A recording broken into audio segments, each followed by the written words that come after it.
Jumping in, buddy. Thank you. Dan, welcome back, man. Good to have you. I'm happy to be here. Thanks for having me. King of Chicago. I also say the Sausage King of Chicago, which perplexed my good friend Hillary here. Do you want to explain the whole Sausage King program? I had an over-under, a bet of like how many seconds into the conversation until we started talking Did we win? about It couldn't have been sausages. faster We than that. said- I think we're in the under. I think we did good. Yes, I happen to be president of a slot machine company, but I also happen to run a charity event where we make 2,000 pounds of sausage every year at my house and donate all the proceeds to ALS. And a couple hundred people show up. It's my 17th year doing it. And I've kind of revealed it to the gaming industry. Oh, yeah. And I just own the Abe Froman crown and just go, you know what? I'm a guy who runs a slot machine company and a sausage party. You know? Brilliant. Well, it's funny. Like, I'm only jealous because, like, I ordered, to support the cause, but I'm not going to be there to make it. But it sounds like you host a bunch of people. They all come over. And, like, how many Yeah, attendees about do you 200 people show up in my driveway next week, actually. Hell of a driveway. It's nothing crazy. I got my kids' stuff everywhere. I got a lot happening. But yeah, we grill out a couple 100 pounds. There's people from all walks of my life who show up, and some of them happen to be people from this very great industry that we're in, which to me is the best part of what we do, right? It's like a lot of us become friends over the years and coworkers and friends, and it's not all industries are like this. Is what I've learned when I talk to my friends who are not in the gaming business. Mm-hmm. So who starts how did that start? It actually is my grandfather and I used to make it. And then it started 17 years ago. A few of us, my wife and I and my friends, they wanted some, and I was too lazy to make it all for them. I said, just come over the day I make it. Literally, I think there was like 5 of them. And I gave them founders aprons they get to wear so people know I was here before this was cool. Okay. And then it just every year people would find out, well, they went. And every year I got a little more professional and just did more and more and more. And now I think we've made 16,000 pounds. I think we've raised like $15,000 or something. And having the gaming people supported over the years has been very cool. I've been in Macau and had people go, hey, you're the sausage guy. And I'm like, wow, I don't know how that happened, but it did.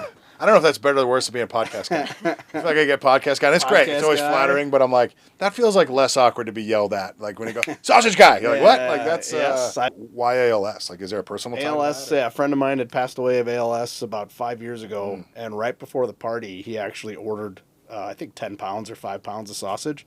And he had passed away like days before the party. So at the party, I auctioned off his sausage and said, hey, whatever you guys buy this for, we'll donate to ALS. And then when I talked to the ALS people in Chicago, they were like, that's really great. And so after that, we just went, let's just do this. And I've learned a lot about the disease. And it's just great. Chicago's very community heavy. People get very involved in their neighborhoods and different causes and things. And it really, once we started doing that, it opened it up to more people. It's been pretty great. It's good to see you sticking to your roots a little bit. I mean, it's being a Chicago guy. I mean, you're a Chicago guy, but then your company's like last one standing, I feel like, in the Midwest. And we're very proud of it. So, in the past few years it's been a wild ride for Incredible Technologies. It's a 40-year-old company. We're literally this July celebrating our 40th anniversary. Our roots are in making video games, and that's where it all started. It was all Chicago. A lot of these old-timers in the gaming business were people who started making pinball machines and arcade games at Bally Midway or, other places in Chicago. So to me, I've worked there 21 years. Half of its existence, almost all of as we look and we've expanded and the company's changed, we've kind of said being in Chicago is part of our strategic advantage at the end of the day. It's a disadvantage sometimes when it's the network and the people are out here, but the talent pool we pull from is different, our sensibility. So in the past few years, we've had to really redefine the company, and one of the things I set out to do is, even though we've been around for 40 years of this great culture, we never defined it, ever. It just existed. It's unique in our business that you have a great culture through just how everybody behaves. Sure.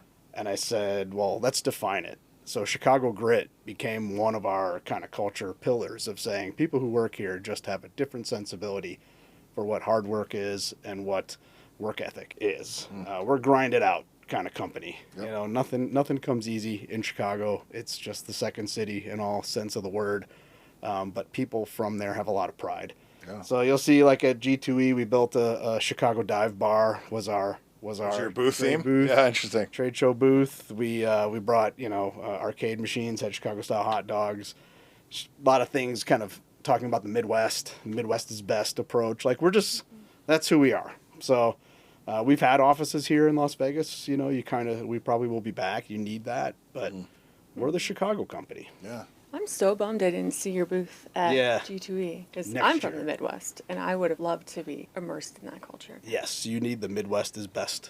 Grab a hot dog. Feel like Did you see it? 18 again. I don't. I walked past it. I definitely didn't immerse myself in the theme, but it was right on that row. That's I know. Well, if I knew you were giving out hot dogs, you would have got me in for sure. We imported real Vienna beef dogs from the city. Like we can't give them out and then have them not be right. Yeah, have like some Costco brand. We gave away custom labeled Jardiniere that I found from this Jardiniere guy. Which, if people don't know what Jardiniere is, Google it. Yeah, it's the good hot pepper mix. Yeah. They're all over. It's Google it. I will say this though: it seems like, and maybe there's somebody else. I don't know if anyone's as proud to be from somewhere as people from Chicago are to be from Chicago. The only one that comes to mind is like Texas feels pretty proud. Like we're just Texas, man. Like I feel like you two have it pretty covered on like this is where we're from. Chicago's the best. I love Chicago. I've been there many times. It's always good. I like it when it's not gray and freezing, but otherwise, that's part of it. Summertime Chicago is good. Is my preference. 4 weeks, you're open to being there. I did one time, just off topic. I was wandering, trying to find a dinner. And I'm walking, thinking it's only a mile away. And one guy stops me on the bridge. He goes, "Hey, bud, you don't want to walk that way." I think dinner. He goes, "I guarantee you, every other dinner is not over there." I go, "Okay." He turns me around. I go, "I'm about to save my life. Not sure, but that's also part of our the murder capital. We just don't take the wrong left, right?" Yeah. So, all right. So we digress a bit, but it seems like, and maybe this isn't since last time you were here. So you came on the show, Atlanta, and I do the math, 3.5-ish years ago. Yep. And I haven't heard a ton about you guys since then. Like, so let's call it 21, 22.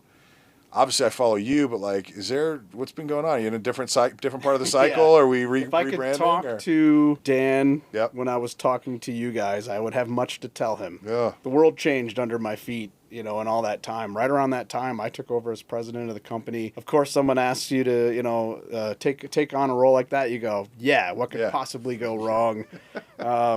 And everything.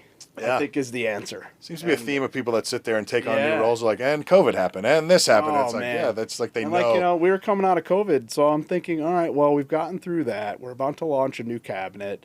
It's big, more complicated, big swing at the time. Mm-hmm. I'm watching the industry go the other direction, kind of taking simple swings at the time. Supply chain issues came at us so much harder as a smaller company. Yeah. And a series of bad luck and bad decisions along the way that I have to say that a lot of us made of just like, well, we didn't predict that it would go the way it did. Meanwhile, the world kept changing. We kept pushing forward as if everything was business as usual, and it wasn't. So the culmination of the problem, we got hit with a cyber attack. Public service announcement for anybody out there who thinks it won't happen to you. It might. It's happened to a lot of people in gaming. We're very open about it. We learned a lot from it, but it was the last thing we needed during a difficult time already. Wow. So from that moment on, it was, you change the goal line for the company of like, well, what do we think is successful? What do we think is not? What is our playbook today? And I can tell you the one thing it's guaranteed not to be was your playbook from yesterday. Sure. And this was a mistake that I've watched a lot of companies in gaming and elsewhere just make, where you keep, well, this is who we are, this is what we've defined, so we're going to stick to this. And the truth is, it's no different than sports. You played football. It's like when the other team adjusts one way, well, you got to adjust another way, and you might need to depend on your defense or depend on your offense a little bit differently to help kind of maintain. In that time, pretty much everything that could go wrong did. People lose touch with you personally. They're going, well, where you been? Yeah, for sure. And we were working on rebuilding a company. I've been entrusted to run this great organization that to me has a lot of pride and a lot of it's a big part of my life. I've been there 21 years. Yeah. Everything that we put back into it was about redefining our culture and rebuilding, keeping what was good, but adjusting that new playbook for what we needed. And I'm just so proud as I sit here in your, my matching green pants and chair today. To go, we did it the hard way. Not only did we survive, we're thriving and growing. We made a cabinet out of the parts of our hard to supply one. Yep. We started developing more volatile themes. We were making games quicker. We were making good decisions. We let go of people. That was really tough to do. We lost some great people. That was tough. We won the market back. And I'm out here in Vegas this week talking to some of our customers that for a while were just like, yeah, we're good with you guys for a little while. Yeah. You guys know how this goes. Yeah. Anybody who's in sales, once you fall off, it takes a minute to jump back in. Takes a minute, and we didn't force it, and we really earned it the hard way. And I'm just, we're going into the Eilers Awards this week. I'm like, I feel like we already won one. Yeah, maybe even if you don't. Yeah, like this is the year where we sent a big group because it's like, guys, you're doing the right things. I'm just so proud of our staff that we have. It's a good year. Yeah, let's talk people and culture for a second, right? So it sounds like that's a big focus of the rebuild. And, yeah. And I'll say from, my AGS days, we thought about you, not a lot, but you were one of the group that we didn't always think about the big three. Like we weren't always in our mind chasing Aristocrat or at the time Scientific Games, but now Light and Wonder. It was always looking kind of more to peer set, right? And you had Incredible and Every and Konami was kind of the people that we talked about. And so we always looked at culture as AJ's staple. Culture was like a fundamental word we talk about every day. Yeah. And we always thought you had a good one, was a perspective as well. We said, Incredible seems to have this great culture.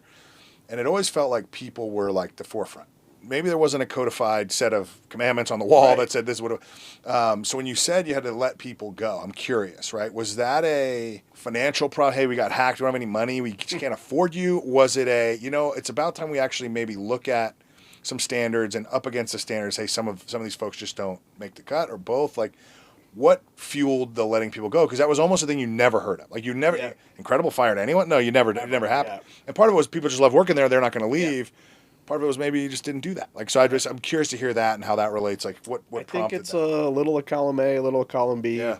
It's a recognition that, to grow, if I'm going to say we got to rip up the playbook and change, you got to rip up the playbook and change. And all of us had this moment in time where it's like, well, who's going to stay and do this hard thing? Because it might be a couple years, which it was, by the way. And the crew you need to do that is a different kind of energy and a different kind of stamina. And a lot of our greatest people stayed as well. And there's great people that moved on and had great careers too. And it's like, it wasn't easy. And I was warned when I took the job how hard it really is in real life. And it's much harder than that. It was hard not to take it personally in the industry. When we were down a little bit, there was a few people that felt quick to almost, kind of kick you off to the side while you're down. Hey, you're down. And you go, well, wait a minute. Like, I got a decade or more of good equity built in here of doing the right, listen to the customer, make the changes. And that's why, like, now that we're through that period, it's the optimism and the results we're having. I mean, every time one of those Eilers reports comes in, every time any kind of order comes in, we're ringing the bell, man. People are pumped up. They feel it. And that part of our culture, we're small. That's how it goes when you're small. You feel the waves more, good and bad. How many employees do you guys have? We have, I think, 220 or so, but a portion of them work for our amusement Golden Tee side of the business, which is the video golf game that's in all the bars and restaurants. That's what built the company, is our amusement side. But on the gaming side, I think it's a good 160, something like that. So when you were going through that big transition period, did you guys skim down and then build back up? Yes.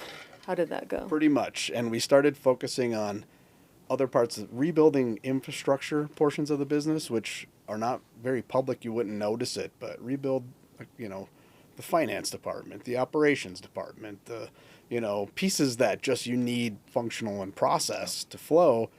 But all along the way, we got a new product pipeline, that comes out, new product management, new sales leadership, new microphone. Sorry. Yeah. Like, I'm a hockey guy. So we view it, hey, we got put in the penalty box. Do your time. Don't complain about it. Don't yell at the ref. But when you come out, man, you come out ready to score. You'll make up for it. So you mentioned, a lot of hard decisions the last couple of years in terms of, it sounds like cleaning up the image, cleaning up some of the performance, maybe the structure. Like, just lessons learned as a president, if you were coming back saying, hey, man, top two maybe, or, what are some of the things you take from that going, okay, man, lessons learned. It was tough, but what'd you really take from it? The decisions you need to make them sooner than you think. And I bet you most people that have sat here have said something similar to that. because it's way easier said than done. Especially for people decisions. Yes. Because I think that's one thing, Andrew's on Talking Culture. He and I talk a lot offline about this, where it's like a lot of times, hey man, that's just not it. And there'd be people watching this going, you didn't live this the best either. You're right. I also delayed decisions. I can speak from experience, but you just go, look, like, the time, like all you're doing is trying to, and there's a whole debate on like performance improvement plans. And a lot of times like, that's just, all that is a legal justification to get rid of somebody. Like just make the humane choice. Do it right. Take care of them, do a proper exit. But it's like, I don't think I've ever regretted it. Like and that sounds like you as well, saying, hey, we knew we had to make it. It was tough. I didn't want to do it right away. But it benefited you. Yeah, I think that really, to me, is the crux of it. It's the decisions you need to make. You just got to make them, and you got to move on. And then my other major thing I tell anybody that wants to talk about it, the playbook you're so in love with, because everybody who also sits here is also very much in love with advertising the playbook that they've put out. In the background, scrutinize that thing. Rip it up and rewrite it every 6 months. And I always say, if you end up rewriting the same playbook, fine. Yeah. That means it's the right one. But you kind of know when it's not. I mean, I led a company on the sales and marketing side for IT when it was opening new markets. Well, that's like a different playbook than when we had 15,000 games out there and we're trying to still grow. Yep. How you handle participation games or, gaming on. The rules of engagement change a little bit. And you just don't want to be the one that goes, no, but I'm going to hang on to this playbook like it's a life raft. Yeah.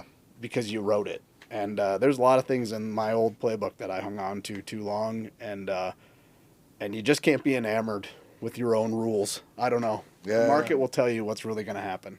What were some of those things that you held on to for too long? Besides people.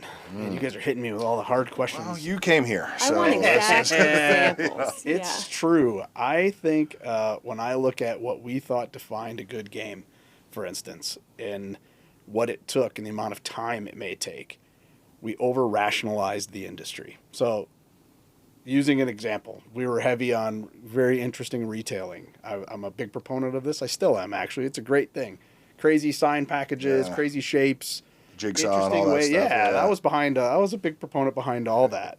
Well, that's a great add-on to your strategy. But meanwhile, we weren't making the right features. We weren't making the right bet configuration, some of the basics. So like our good games were getting squandered a little bit. Well, we fixed that. What the next cabinet taught us was we knew we were launching a very basic, simple, elegant but simple cabinet. Not a lot of lights, not a lot of show. Let's put games on it that gamblers want to play and try to make them quick and efficient. That's hard for a company like us that wants to make video games. Yeah, right. We got great artists, man. They can make. And what I learned in that mix, sometimes a game that took 3 months to make does better than a game that took 10 months to make. Yeah. Just because you think, well, I applied this process to this one. If it's right, it's right. That's one of the things when I look back and go, I was so married to this process and the retailing of how we do everything that it kind of held us back on just trying faster. They're like, you just wanted a retail config. Like you said, we have to, like, part of the process must be solve the retailing, solve the merchandising. Whereas, so maybe that problem, I'm like, the process should have just said, is this the right product or not? Imagine what's so fun about where I work. Like, we can go into a room, draw on a whiteboard, and it can become a product. Yeah. That's, like, great power and great responsibility. But, like, we've gotten much more mature in scrutinizing where should we actually put that effort. Yeah. And, we had the VXP that goes up and down. And, it's like, it was a great swing. It was fun. Yeah. A monitor that moves in gaming in a core box. But at the end of the day, operators want games that do well and last a long time and don't break down. That's right. That's what they want. Yeah. So we go, all right, well, we should make that. That's and if it's got enough moth to the flame effect where players like to look at it and I'll play that, like, because you see it's, sometimes it's lights on the side. Like I don't know if they were first, but it was big when I was at AGS to put all the sparkly Orion lights on. Yeah, all that. That works. It's generally cost effective. It doesn't tend to break. Like when I saw your movable monitor, I like to think about in sales like, oh, how many calls am I going to get on this? Like, hope it doesn't break. Not saying you were going to make a bad product, but it was just like, a supply chain crisis during that too. That doesn't help. But imagine, like, I'll never be able to out R&D Aristocrat. Sure. Or basically every company in gaming. I know this. But I will be able to out innovate in ideas. Our team, Dan Whalen and his team who run our gaming division and our engineering teams that create great stuff. They're allowed to do things here faster. Yep. So if I know that that's a strength of ours, speed and lack of red tape, that's what we try to use wisely, and that's where a game like Stack Up pays for us this year was a big hit. Like we made a true persistence game. Yeah. When the market said don't. I know it's a contentious topic. We're going to break it open here in a minute, so just lead us in. Yeah. So, I guess, how would you describe so, I mean, I get it. Like, Ari came on, and he's got his kind of, Ari from Tangram, Yeah. he has kind of his data view on persistence and why it may be, the advantage player effect isn't maybe as healthy or as good as you might want. Weirdly, after we put that episode out, I feel like I'm team advantage player. I don't know if I'm supposed to say that, but like, because these guys are all on YouTube and they're commenting, which is great, and they're like, yeah, but you don't understand this part. And I'm like, oh, okay, like there's not just like maybe in isolation the data point is it's not great, but I don't know that they're across the board bad for the business, right? So I'm just curious, like, what was the contention going into it? What made you say yes to doing it? Here's what I say: Ari is right, yeah, and your advantage players are right, yeah, and the tolerance of way to take a side, Dan. I'm running for politics. Yeah, exactly. The argument, it comes down to the tolerance of the operator, of what they want to deal with or not.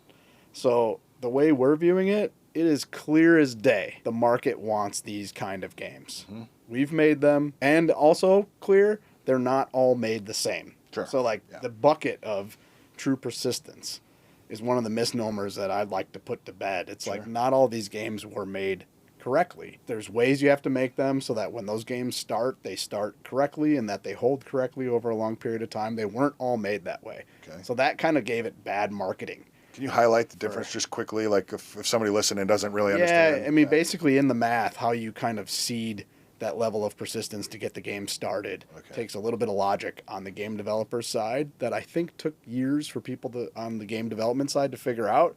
So then that made certain games more advantageous when they were freshly rebooted. Got it.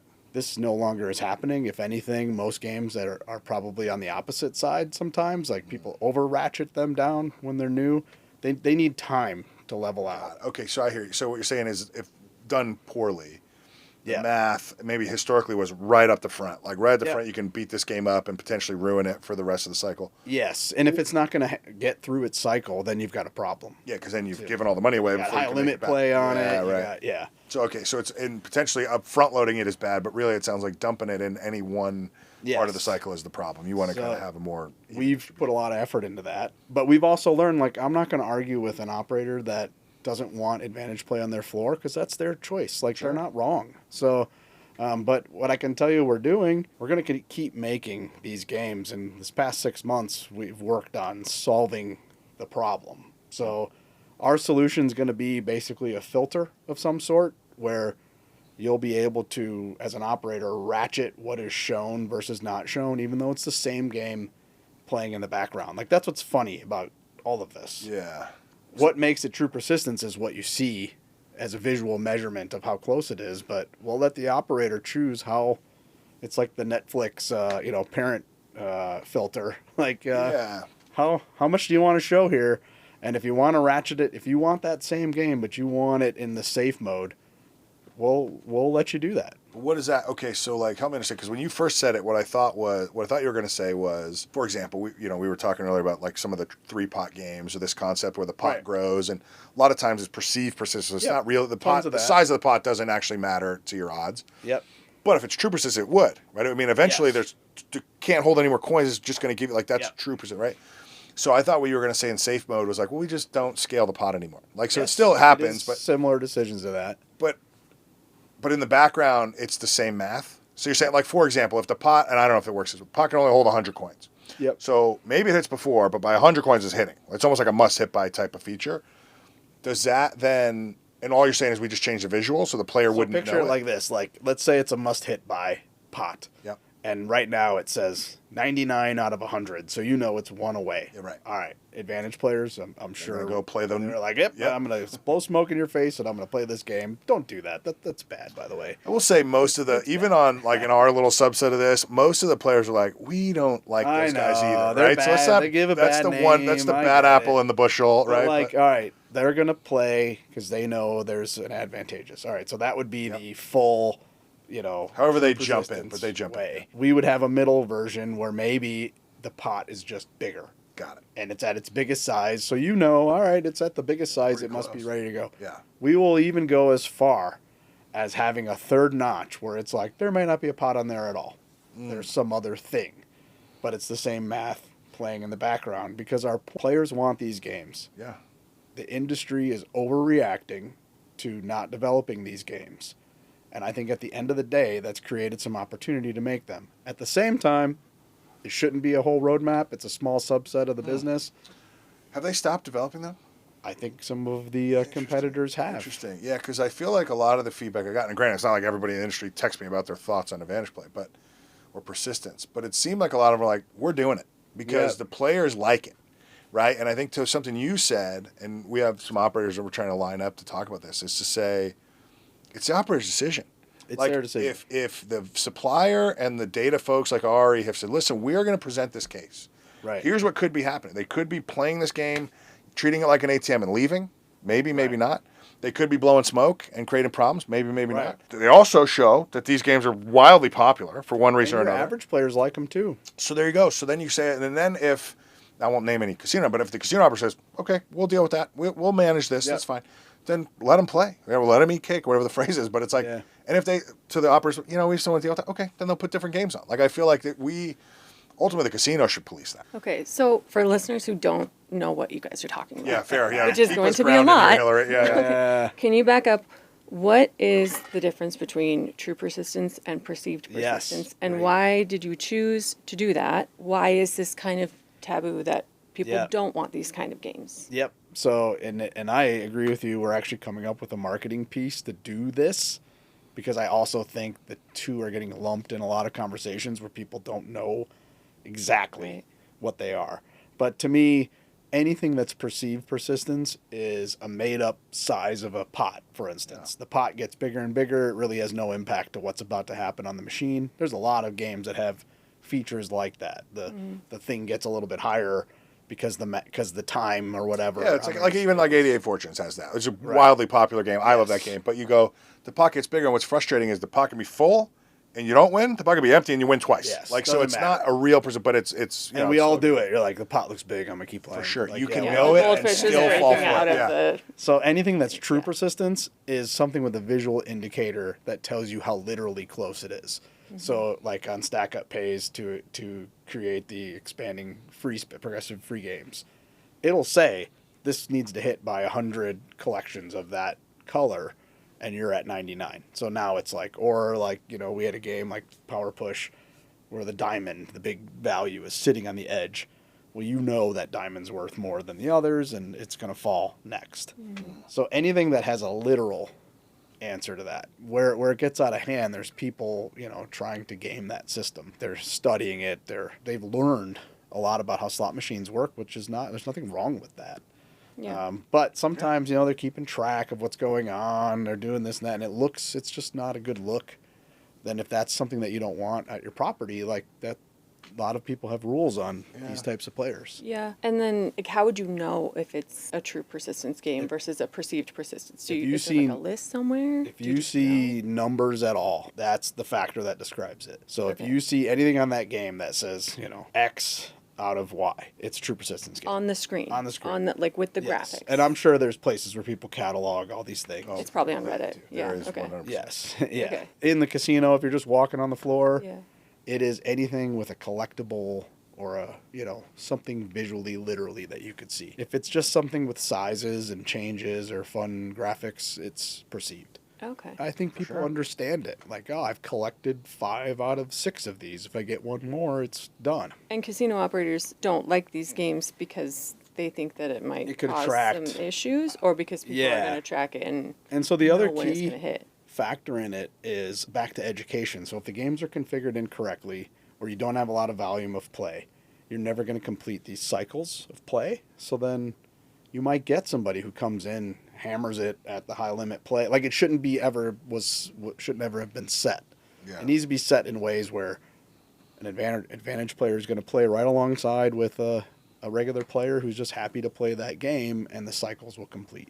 Okay. Yeah, it's a really hot topic. I feel like it's been coming up more and more, and we're not going to shy away from it. I'm small enough to be able to bob and weave and make decisions like this, so we're just going to do it. Yeah, it's probably more risky for you, though, because if you think about the number of games you release in a year to lean into persistence, whereas if you took a big three manufacturer, pick anyone you want, they release over 100 games a year. They go, if we do 5 to 10 true persistence, no big deal. We can swap them out. We have other games, right? And it's like, whereas you're not saying you don't have other game, but like, you go, all right, well, if half our library or a third, it's going to be tough, right? And so just as a numbers game, but yeah, we're keeping it small for that same reason. So yeah, it sounds like you're having success with them, though. Yeah. The market speaks, right? Yeah, my view on it, as long as you're not bullying someone out of the seat, who cares, right? Like, because all these guys, you start reading. So I went down the wormhole on the Reddit pages, right? And I don't, but I'm just reading it, going, oh, all these guys are going, hey, you know how hard it is to figure out these games? Like, you might say, 99 out of 100, that's obvious. But sometimes, like, well, how many times does that increment?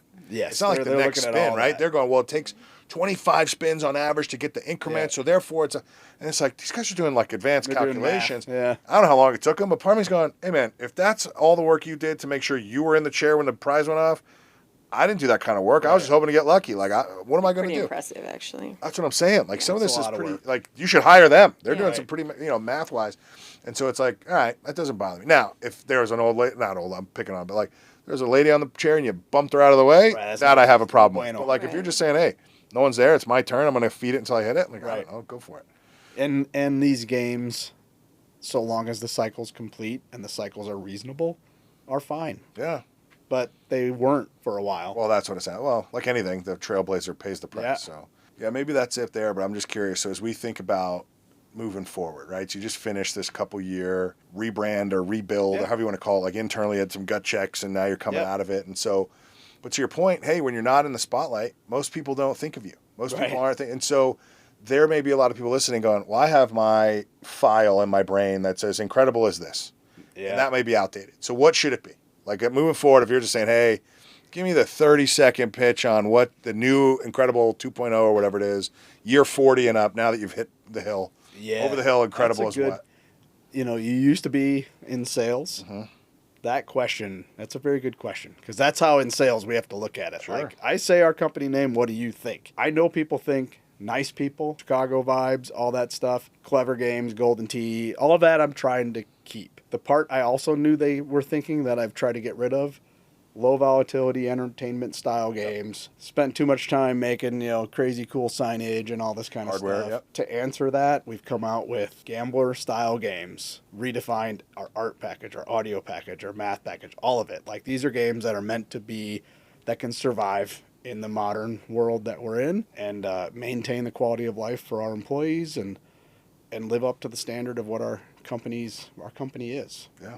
It's a company that makes games out of Chicago in a great environment, and that's what we want to be. So, switching gears a little bit, can you tell us a really good gambling story? Really good gambling story. Sounds like you guys are really fun. You probably have a lot of Vegas stories. I have basically one, and it's the reason I'm in this entire business. Okay. I'm 23. I had just started at the company, and one of my jobs was running Golden Tee tournaments around the country. I make a proposal to my boss at the time. I say, we should do them in casinos. At this time, there's no casino gaming at Incredible Tech. I mean, this is just, we're a game company. So I fly to Turning Stone, Tunica. We picked 4. I looked on Google Maps. Like, these 4 look good. Yeah. The Riviera, which is knocked down. What a selection. Harrah's Joliet. All right, that's the mix. So I'm in Tunica. I think I'm not even engaged yet. I'm broke. I'm just getting started in my career. They gave me a free steakhouse voucher. I'm like, this is great. King. Yeah. This is great. I take whatever $50 was in my wallet, and as I'm waiting for the steakhouse, I played Wheel of Fortune for the first slot machine that I've ever played in my life. Within the first 5 minutes, I hit the jackpot for $1,300. And the little old ladies, because it was in this case. Yeah, for sure. Next to me were like going nuts because I didn't know what I hit. I'm looking for the wheel. I hit the thing. You're like, that's a lot of nickels. I'm losing my mind. At this point, I'm like, slot machines are the greatest thing ever. I remember calling my girlfriend, my now wife, going like, I just won $1,300. Like, we can buy shoes. Dinner. Yeah, whatever. Yeah, we're doing something. Yeah. So pay rent. So of course I make the decision afterwards. So I go back and make that wise decision. I hit $1,000 on the wheel. Session 1. You're up 2 right? G's. Yeah, exactly. I'm up 2 G's. I should have quit that day. For sure. I, from then on, fell in love with slot machines. So when this company goes, we're going to get into gaming, I like raised my little hand in the background. I love slot machines. I was obsessed with WMS, Lucky Lemmings, Dean Martin Wild Party, my favorite game of all time. I think I said that last time. It might have been, yeah. And because of that genuine passion that was started by this stupid luck, like I haven't won that much playing slots. Probably since. Okay. And so I look at that, I think it's some kind of poetic cosmic moment of like, you're going to win tonight. Yeah. Lady Luck is like tonight and only tonight. Yeah. And one night only. And it's got a core memory. Because it got me invested. Yeah. And I loved these games from the minute that I started making them, which was pretty rare if you're not from Vegas and you're not. I love slot machines.